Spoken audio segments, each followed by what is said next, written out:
picks Dragonshire. Dragonshire is a really important win for both of these teams. It is a main favorite for both of the teams, and Hanzo and ETC definitely heroes that we need to watch out for. But I was glad in that interview that we heard from Sam talk about how important he felt it was to capitalize on the weak point of Simplicity's rotation. Tempo has shown two styles. The first one versus Heroes Hearth, where they made fast rotations, like on this map. They got a big early lead, and then they just snowballed it. But they also try to come back from behind versus Freedom and Team 12, and that's sort of worked out for them. It was enough to get one win, but that's also what Simplicity would prefer. Yeah, Simplicity for sure. They're looking to invade in camps early, and if their draft kind of plays to that style, I would not be surprised. I think the Hanzo Greymane are definitely going to be 2 points of contention here for both of these teams early in their drafts. Yeah. Again, if I'm on the side of Simplicity, I might look to play more. If you can get Hanzo on the early part for Hosty, maybe play something a little bit more reserved like the Tychus. For Zuna, probably be a little bit more preferable, but I don't know if Hanzo's going to make it through. Well, Tyrael hasn't, as he's been banned. Hanzo's going to be a tricky one for both of these teams. Ideally, both want it, unless we've seen a drastic change-up in favor in order to prepare for the series from either of the teams. Genji ban. Hanzo's made it through. ETC still available. Yeah, this is a great start for me if I'm Simplicity. Definitely. I agree. Now the fear of the Tassadar.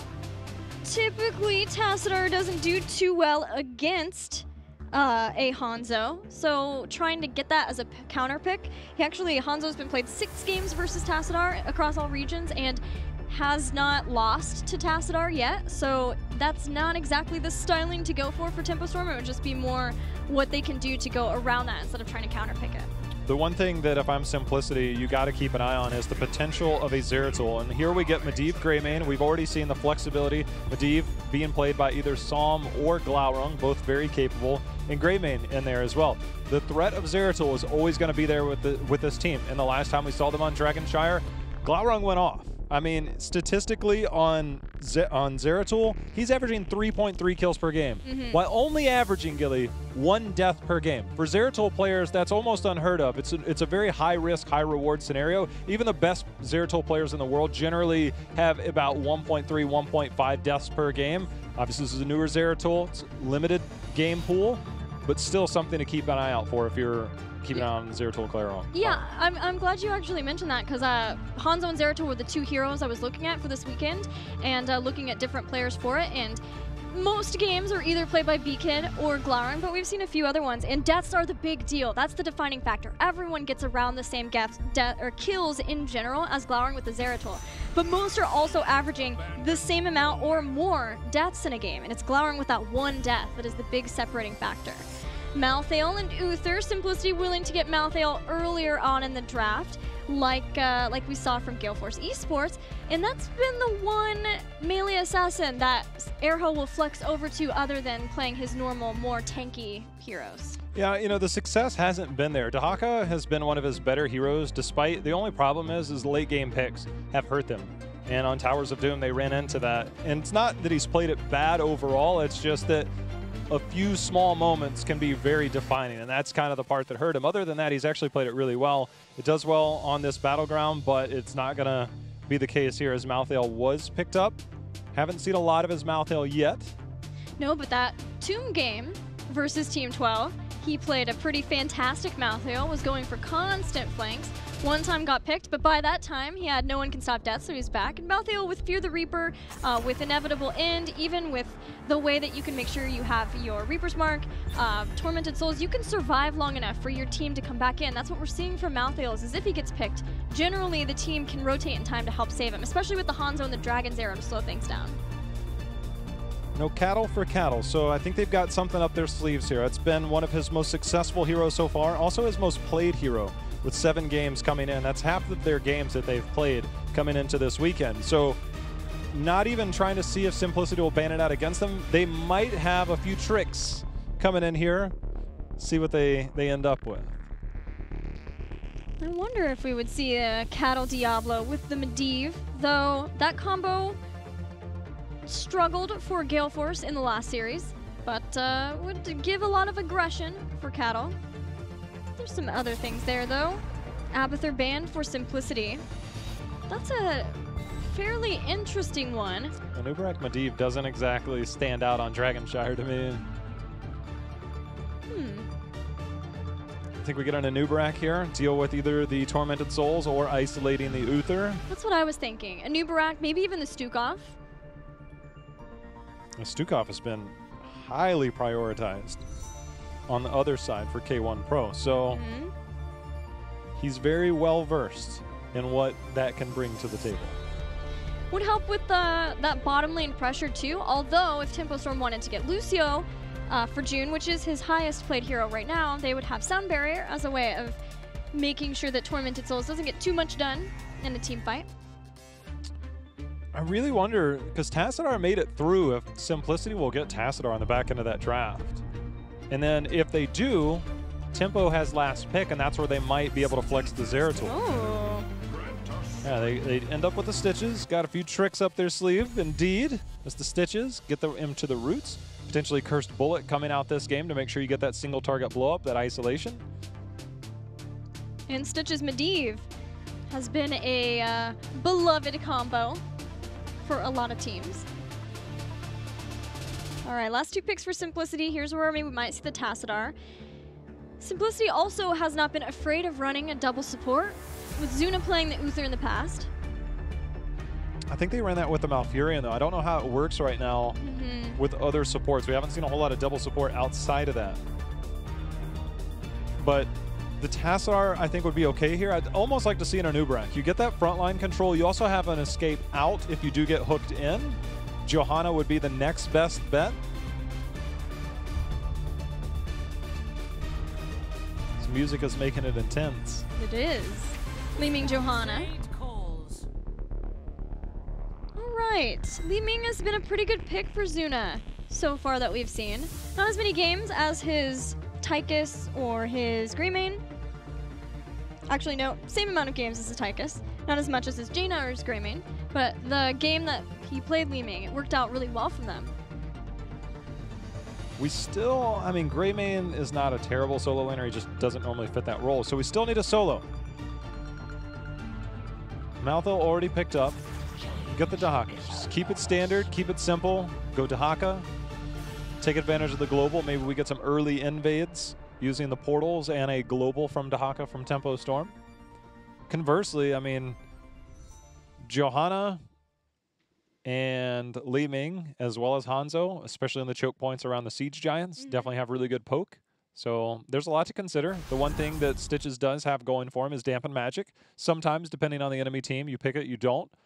One of the stronger level 1 talents for dealing with mage styles.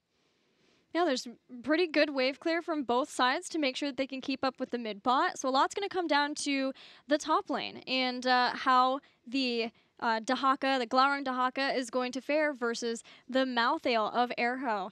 We'll see if teams want to go and try to get some picks on that. You know, Medivh is definitely a factor to consider for Erho's Malthael in trying to make sure that he stays safe from that. But other than that, it seems like it's a good setup from both sides to make sure that they can stay strong and not fall victim to really early structural damage that we saw from the last game. Yeah, I mean, it's all about utilization of the Greymane. I mean, you can eat some shots with Stitches. If you can get Greymane up there, get some early structure damage like we've seen some of the other teams, that's just kind of how you start to get that small lead, utilize the camps. That's going to be a big part of the early game, is going to be the camp prioritization, who can really get the push in. Well, let's get to it. Tempo Storm versus Simplicity on Dragonshire, a favored battleground for both our teams, so both are looking for the win here. As we head into game number 1, we've got Tempo Storm on the left here in blue. That's going to consist of Cattle on the Stitches. Psalm will be on Medivh, June on Malfurion, Fan on the Greymane, and Dahaka, of course, by Glaurung. Meanwhile, in the red, Simplicity looking for their second win. We have got Hosty playing Hanzo, K1 Pro on Uther, King Caffeine. He'll be playing Johanna, Zuna will be on Li-Ming, and finally Erho playing the Malthael. You know, right out of the gate, no Dampen Magic for Stitches. Sometimes when you're trying to get that single target isolation, you have the Medivh, who doesn't have that great follow-up like Greymane. Try and get a little bit more damage in. He's going into the slam build, making sure to get more damage. slam, but also helps with more of the wave clear. Looking at what Simplicity has with the Johanna. Trying to take control of that more between that and the cocktails. And damage of Fan into the Grey Mane. Glaurung is here for the 5v5 fight. And he'll start to head up, as well as Malthael as they go up for the top lane. Som's gonna go with him though. I like the fact that Simplicity took that long approach. Both times we've seen Tempo on this map, they'll use that point in the middle and catch people on rotations and try and get early picks. This time, Johanna can walk through there, well, because she's Johanna and she has iron skin. Everybody else took the long route home. And respectfully so against this team. Yeah, these portals are gonna make the difference of this mid-bot rotation. Although Simplicity do have that good wave clear, they're gonna have to deal with those portals back and forth super fast. Because of that, we're seeing Simplicity leave Johanna in the mid. She can keep that lane at bay, and then the tri-lane still frees up and allows Hanzo to be around that camp so they can start with the early camping. Som is spotted out, but Simplicity are going for their camp. Tempo Storm. They're gonna go through using that portal. Cattle takes it back. Enough people from Tempo have been able to get their camp that Simplicity are going to have to lead this, especially with Glaurung stalking in. Yeah, Glaurung's stalked in, and now if you're Tempo, you need to do something with this. Urho in the top lane on Malthael will get a little bit of an advantage in terms of experience. As long as he can clear these quick enough, the minions, every minion that dies, and this is up to Urho to stop the rotation. That's exactly what he's doing. One of the best things that you can do if you're in a solo is to wait till they come. It denies experience. Sometimes we think, all right, it denied 2 to 3 minions. In the pro scene, that's a big deal. And so what he did is he stood there, and on the other side, Glaurung knew that he'd potentially be there, just enough to get the slow rotation. Small part, big effect. Fan now gets caught. Tempo Storm have done such a great job of keeping back Simplicity just because of the Som, this Medivh play, and being able to put Fan into a position to get that Worgen damage done to the structures. But Arrow doing his job, holds on to the top, not allowing a Dragonite to be obtained. Fan has already rotated out though, and having the Bruisers earlier on to help with Dahaka is going to be a big deal for Tempo Storm. Maybe being able to take that top and put some more pressure onto Simplicity, either there or somewhere else. I'm really curious to see how Simplicity is going to respond to this night cam up at the top. I mean, they don't have a ton, so Urho's taking a bit of damage here. He's going to try and juke, but good positioning. He's held for a long time, but the drag seals the deal. First blood for Tempo Storm, as the bruisers will be picked up there. And that's even a bigger problem, that Tempo ahead of Fan getting those bruisers, sent Som up, got the pick on Airho. Now Simplicity has to keep Johanna in the top. And this is a place, it's going to be these little things, but these little things are going to pay off for Tempo Storm and set them up to have that first Dragonite and get more done. They get more done. That night camp, when you look at Li Ming and Hanzo, a lot of ability damage there, so it's hard to clear these up effectively, but the DK being picked up.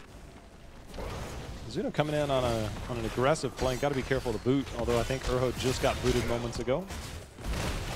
At least the bottom camp taken. Simplicity responding to losing Airho in the bottom are going to make Tempo Storm deal with something, and having that in the bottom lane is less of a push for the Dragonite in that lane. So they keep the Dragon in mid anyway. It's a really early Dragonite too, so the most you can do is try to maybe get some towers down somewhere, unless they got a lot of kills, unless they had more damage done to this bottom lane. But Simplicity have been doing their best to make sure that they can keep things relatively clear. Keep it clear, but we're looking at a level lead. Getting the gates down, good value, and then the top. I mean, it's early. But getting that amount of fort wall, those amount of fort walls down is pretty significant enough to give them a 1-level lead. Yeah, that level lead, the structures, the kick, Master's Touch for Som, so this is his time to try to stack those up. Spotting out. Oh, he was giving vision, hoping for the hook, but quick on the uptake. King Caffeine says, no thank you. Yeah, I've been around the block a time or two. You're not getting me this time. I've played a Stitches or 5. Well, we got another invade. Tempo Storm making full use of this. And Glaurung back in again. Comes in, pushes back. Zuna and K1 Pro. Giants taken. Bottom gets worse and worse for Simplicity. They have that top camp, but so much of Tempo Storm coming down has forced Simplicity down in response to that. So they just have the Bruisers pushing from that Malthael. Tempo Storm right about to get heroic abilities.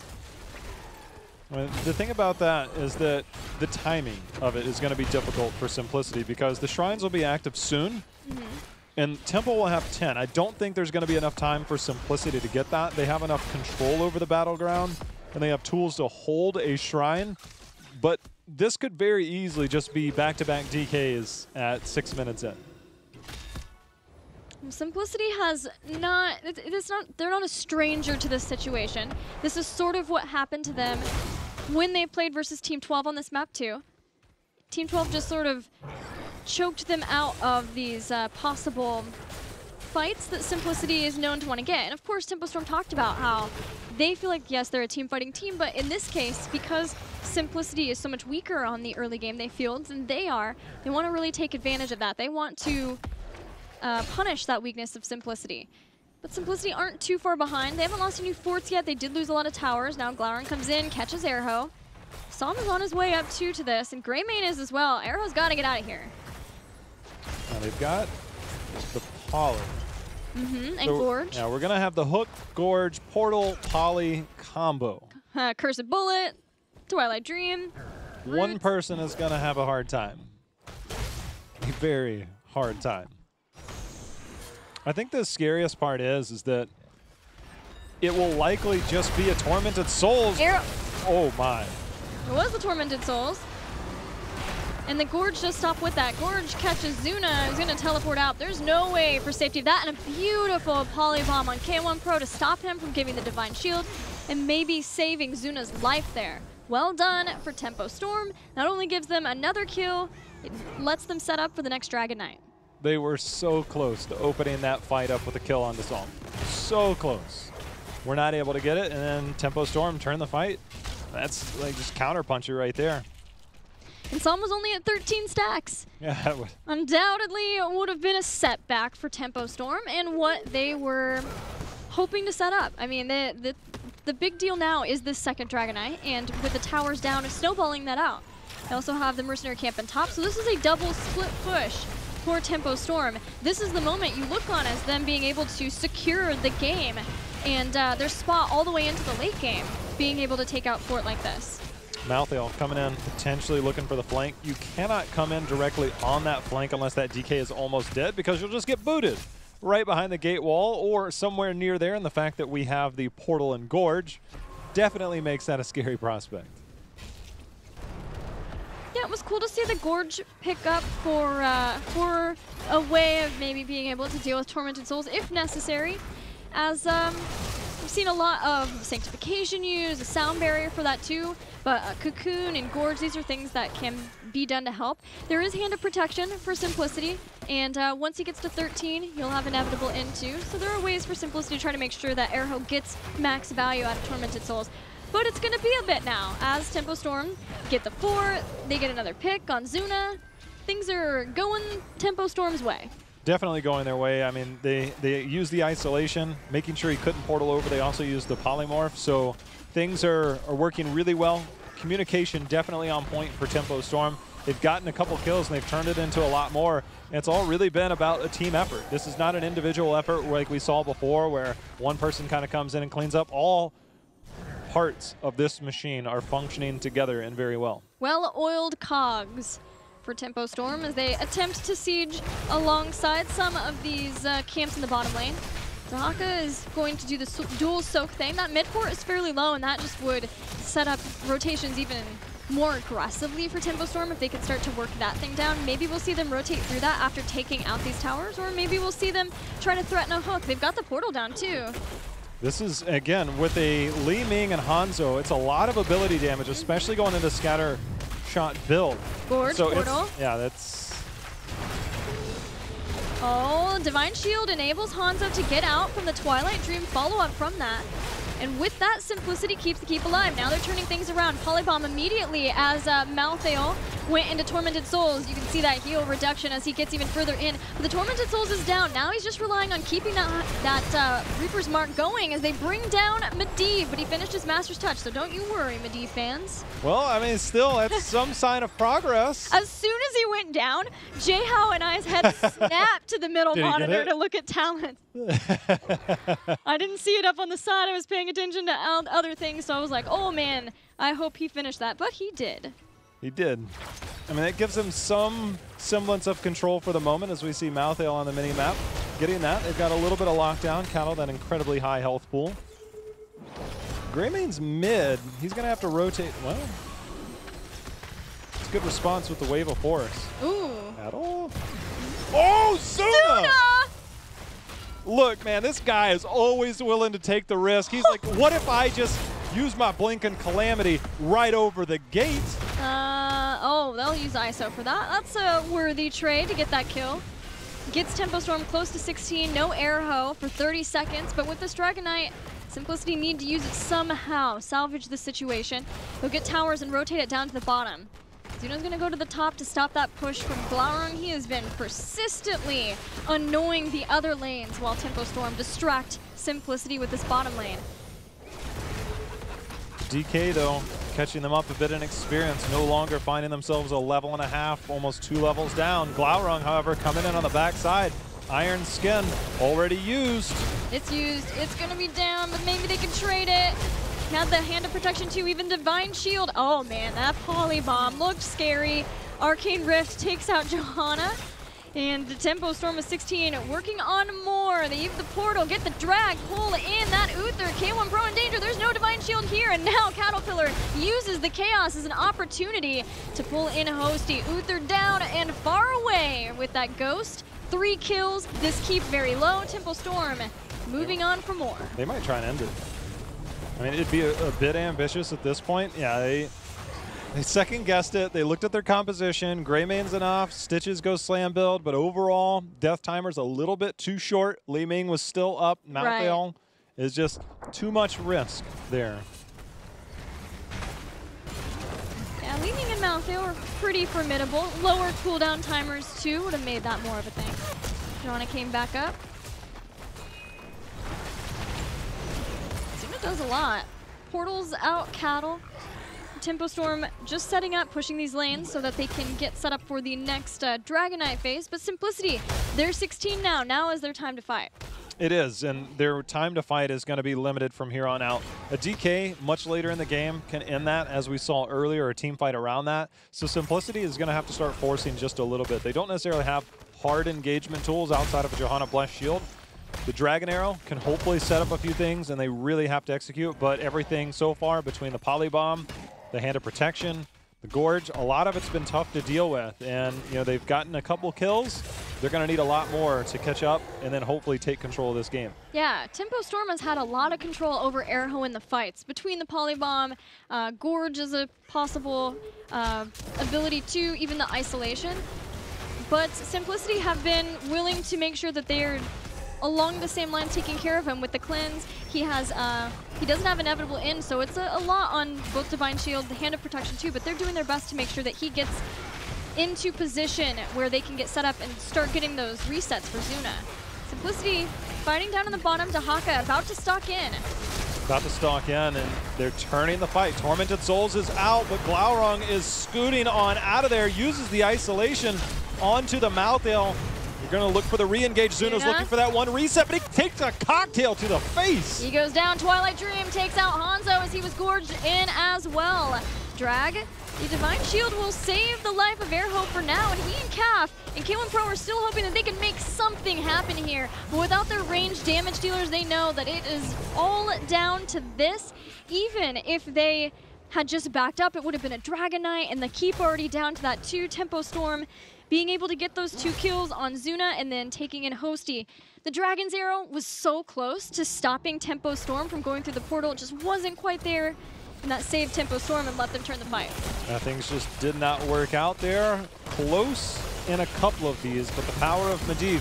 And you know, after what we saw in our series earlier, we saw the Medivh. Let's take this another second, 60%. There we go. DK will be here momentarily, and it'll be over before he ever gets here. But we go back to our earlier series. We saw Dansky play a mean Medivh, and then all of a sudden it's just like, look, we're not dealing with Medivh anymore. And they just banned him out for the rest of the games. Although I think one more game. But will that warrant it this series? Because that was really good play And coordination by Tempo Storm there. It was.